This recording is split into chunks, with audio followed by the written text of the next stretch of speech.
வணக்கம். ஆகாஷ்வாணி புதுச்சேரி செய்தி அறிக்கை வாசிப்பவர் சரவணகுமார். நாட்டின் 77வது குடியரசு தினத்தையொட்டி தலைநகர் டெல்லி உட்பட பல்வேறு பகுதிகளில் பாதுகாப்பு ஏற்பாடுகள் தீவிரப்படுத்தப்பட்டுள்ளது. வருகின்ற 26ஆம் தேதி நாட்டின் 77வது குடியரசு தினம் கொண்டாடப்பட உள்ள நிலையில் அன்றைய தினம் டெல்லி கடமை பாதையில் நடைபெறும் நிகழ்ச்சியில் குடியரசுத் தலைவர் திருமதி திரௌபதி முர்மு பங்கேற்று பாதுகாப்பு படையினரின் அணிவகுப்பு மரியாதை ஏற்றுக்கொள்கிறார். முப்படையின் அணிவகுப்பு மரியாதையை தொடர்ந்து பல்வேறு வகையான அலங்கார ஊர்திகளும் இடம்பெற உள்ளன. குடியரசு தின விழா கொண்டாட்டங்கள் நடைபெற உள்ள நிலையில் புதுடெல்லி கடமைப்பாதை உள்ளிட்ட இடங்களில் பாதுகாப்பு பலப்படுத்தப்பட்டுள்ளது. இப்பகுதிகளில் காலை 4 மணி முதல் பொதுமக்கள் போக்குவரத்து மற்றும் பார்வைக்கு மூடப்படும் என அறிவிக்கப்பட்டுள்ளது. பிரதமர் நரேந்திர மோடி இன்று மாலை மேற்கு வங்கத்தில் உள்ள ஹூக்ளி மாவட்டம் சிங்கூரில் 830 கோடி ரூபாய் மதிப்பிலான பல்வேறு வளத்திட்டங்களை தொடக்கி வைத்து வேறு பல திட்டங்களுக்கு அடிக்கல் நாட்டினார். பாலாகரில் உள்ள உள்நாட்டு நீர்வழி போக்குவரத்து முனையம் மற்றும் சாலை மேம்பாலம் உள்ளிட்ட விரிவாக்க துறைமுக வாயில் அமைப்புகளுக்கும் அவர் அடிக்கல் நாட்டினார். நிகழ்ச்சியில் உரையாற்றிய அவர் மத்திய அரசின் அனைத்து திட்டங்களும் மேற்கு வங்க மாநிலத்தின் வளர்ச்சியை விரிவுபடுத்தும் என கூறினார். வளர்ந்த இந்தியா என்ற இலக்கை அடைய மத்திய அரசு செயல்பட்டு வருகின்றது என்றும் பிரதமர் தெரிவித்தார். சுமார் 900 ஏக்கர் பரப்பளவில் ஆண்டுக்கு சுமார் 2.7 மில்லியன் டன் திறன் கொண்ட நவீன சரக்கு கையாளும் முனையமாக பாலாகர் உருவாக்கப்பட்டு வருவதாகவும் பிரதமர் தெரிவித்தார். பிரதமர் திரு நரேந்திர மோடி இன்று அசாம் மாநிலம் குவஹாத்தியில் நடைபெற்ற பாகுருமா தோஹா திருவிழாவில் பங்கேற்றார். இவ்விழா தனக்கு ஒரு மறக்க முடியாத அனுபவமாக இருந்தது என்று அவர் தமது சமூக ஊடக பதிவில் தெரிவித்துள்ளார். இந்நிகழ்ச்சி நாடு முழுவதும் பெரும் தாக்கத்தை ஏற்படுத்தியுள்ளதாகவும் கலாச்சாரத்தின் செழுமையையும் மக்கள் பரவலாக பாராட்டி வருவதாகவும் திரு மோடி தெரிவித்துள்ளார். இந்நிகழ்ச்சியில் காட்சிப்படுத்தப்பட்ட துடிப்பான போட்டோ கலாச்சாரத்தையும் அவர் எடுத்துரைத்தார்.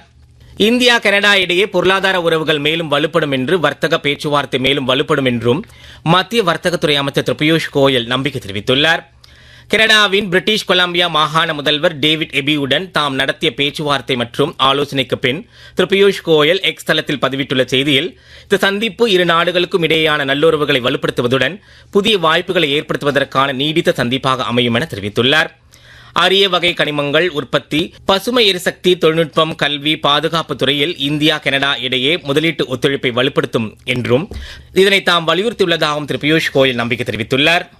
இந்திய ரயில்வே அமைச்சகம் அடுத்த 2 ஆண்டுகளில் 7900 கிலோமீட்டர் ரயில் பாதை புதுப்பிக்க திட்டமிட்டுள்ளது. கடந்த நிதியாண்டில் 6800 கிலோமீட்டருக்கும் அதிகமான பாதை புதுப்பித்தல் ஏற்கனவே மேற்கொள்ளப்பட்டுள்ளதாகவும் ரயில்வே அமைச்சகம் இன்று தெரிவித்துள்ளது.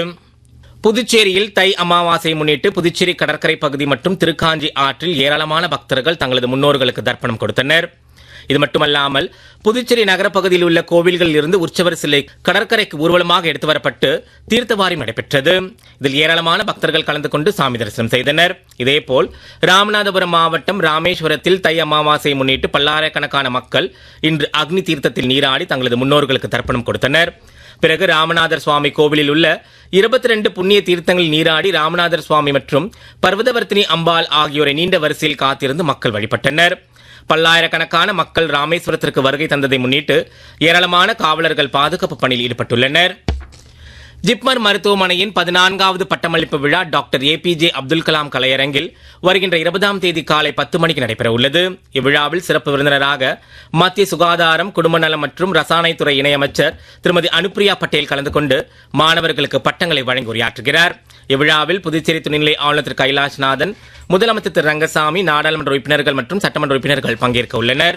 காரைக்காலில் கலை பண்பாட்டுத்துறை மற்றும் வேளாண் துறை சார்பில் மலர் காய்கனி கண்காட்சி நேற்று தொடங்கியது. காரைக்கால் புறவழி சாலையில் அமைந்துள்ள மாவட்ட விளையாட்டு மைதானத்தில் நடைபெற்ற நிகழ்ச்சியில் சட்டப்பேரவைத் தலைவர் திரு செல்வம், அமைச்சர் திரு லட்சுமி நாராயணன் ஆகியோர் குத்துவிளக்கு ஏற்றி தொடங்கி வைத்தனர். 320 வகையான 50,000க்கும் மேற்பட்ட பல்வேறு மலர்ச்செடிகள் காட்சிக்கும் விற்பனைக்கும் வைக்கப்பட்டுள்ளன. பல வகை செடிகள், கள்ளிச்செடிகள் போன்றவையும் இடம்பெற்றுள்ளன. இக்கண்காட்சியில் ஈஃபில் டவரை ரசிக்கக்கூடிய வகையில் மலர்களால் அலங்கரித்து வைக்கப்பட்டுள்ளது.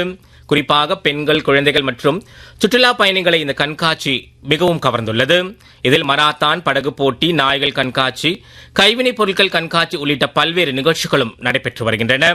இத்துடன் இந்த செய்தி அறிக்கை நிறைவு பெறுகிறது.